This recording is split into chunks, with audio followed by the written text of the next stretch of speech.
Hi guys, welcome back to my channel. So guys, today we will discuss the web method interview questions and answer part C. And part A, part B already uploaded on the same channel. You can go through all the videos. So let's start the demo. So today we will discuss the question number 37. What is the difference between a loop and repeat? So the answer is, for a loop we need to give the input as a document list, and for a repeat we need to give the input as a number. So let's say if we have a document list and we want to iterate all the elements, so that case you can use a loop.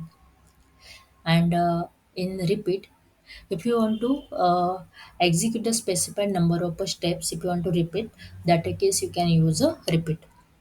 So loop we will exit by default after completing all iteration corresponding to the number of documents in the document list or elements in an array.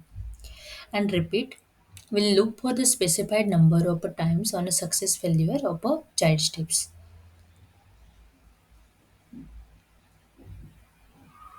So question number 38. If I have a loop A under which I have a child loop B and under which I have a branch with a few services with a condition. If a condition is satisfied, then I need my branch to exit from a loop B. What should I do? And the answer is, place an exit step inside the branch condition and set the property exit from to loop. Okay. Then 39 number question. What is a branch operation? So branch operation conditionally execute an operation based on the value of a variable at a runtime.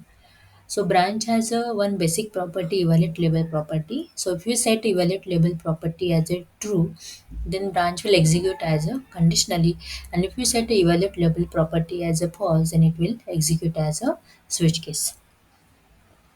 Then we'll discuss question number 40. What are transformers? So transformer are the services you use to accomplish a value transformation on the pipeline tab. So you can only insert a transformer into map steps, and you can use any services as a transformer. So this includes any Java, C or Flow services that you create, and any inbuilt services you can with the help of a WM public packages.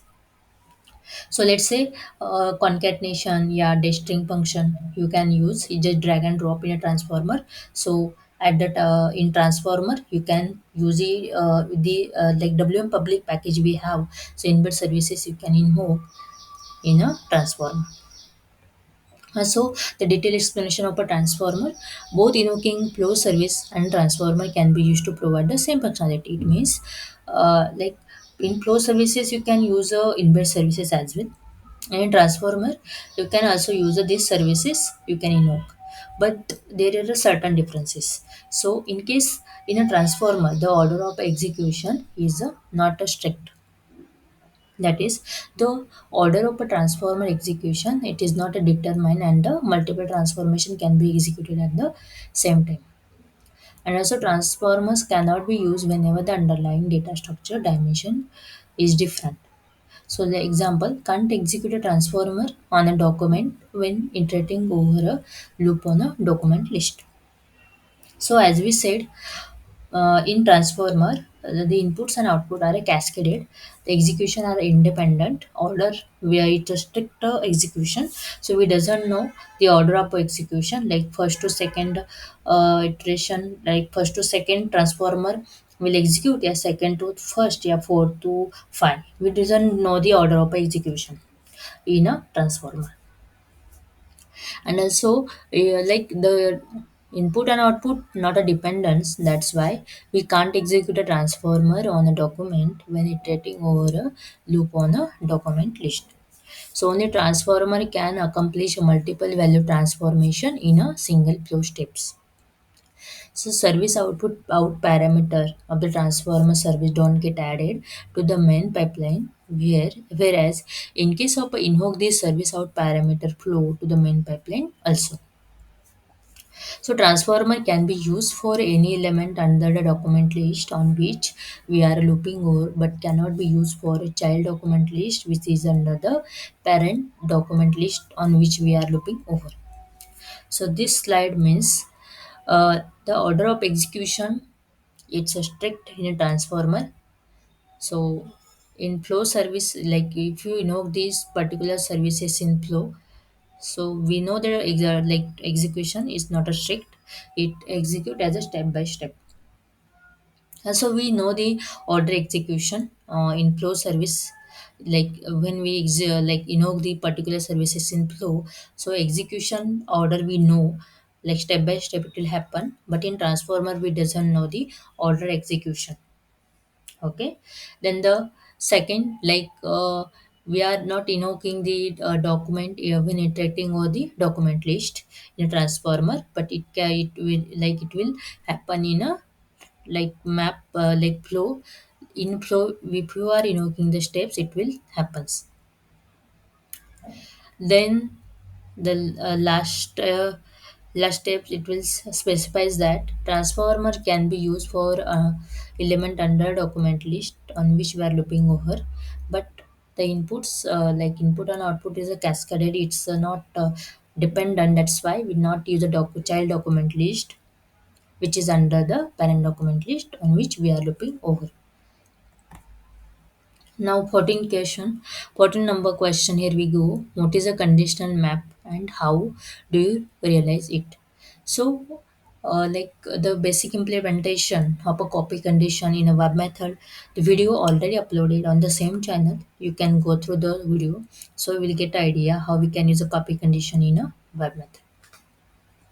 So the answer is in a conditional map or link, the link or map is executed, copies the value. Only if the condition define evaluate to true. It can be realized by applied condition, applying the conditions. Like when the link appear blue, it indicates condition or index values for arrays have been applied to the link between the variables. Condition cannot be added to the link between the implicitly linked variable.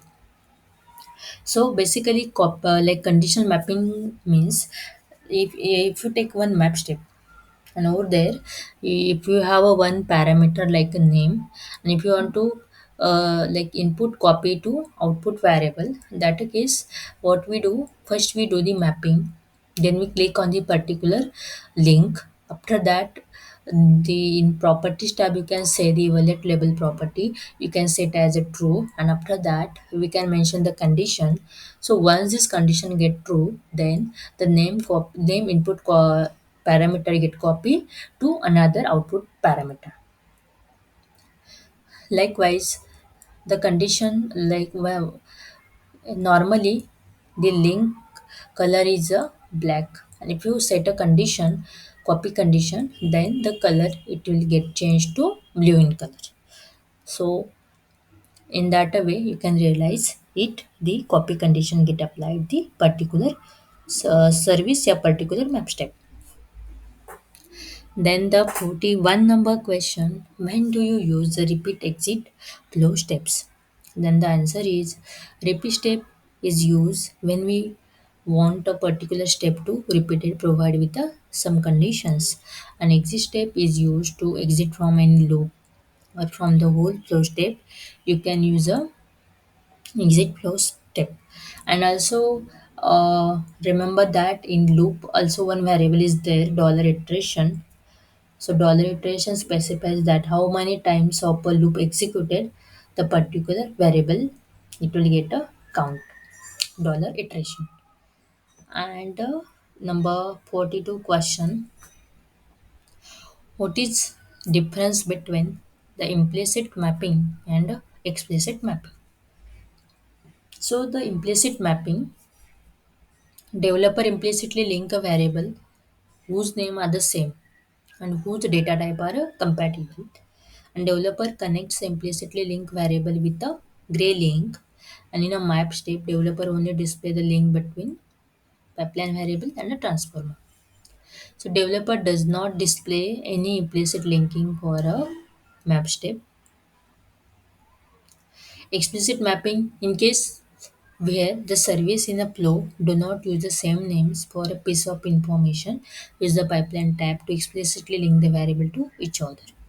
Name and structure transformation are realized using a explicit mapping. Developer connect explicitly link variable with a solid black line. So this slide suggests, yes, specifies that implicit mapping color in a grain color and explicit mapping color in a black in color. And implicit mapping, it means when you invoke any inbuilt services and if you are taking the same data type variables. Let's say you are invoke one inbuilt mathematical inbuilt service add int, okay, and those service have a input and output num1 num2, and it's similar to the particular inbuilt services parameter num1 num2. So those parameter implicitly mapping because the data types and the structure are the same. But in explicitly mapping, instead of a num1 num2, you are taking another variable number1 and number2, and then you are mapping to particular manual variables. So that case the color got changed to black, and this mapping you can consider as a explicit mapping. So guys, that's all about today's demonstration. So if you like this video, yeah, demonstration, so please subscribe to my channel. Also share with your friends. Also any concern, any doubts, please do let me know in the comment section. Till the time, stay happy, stay connected. Have a great day and thank you so much.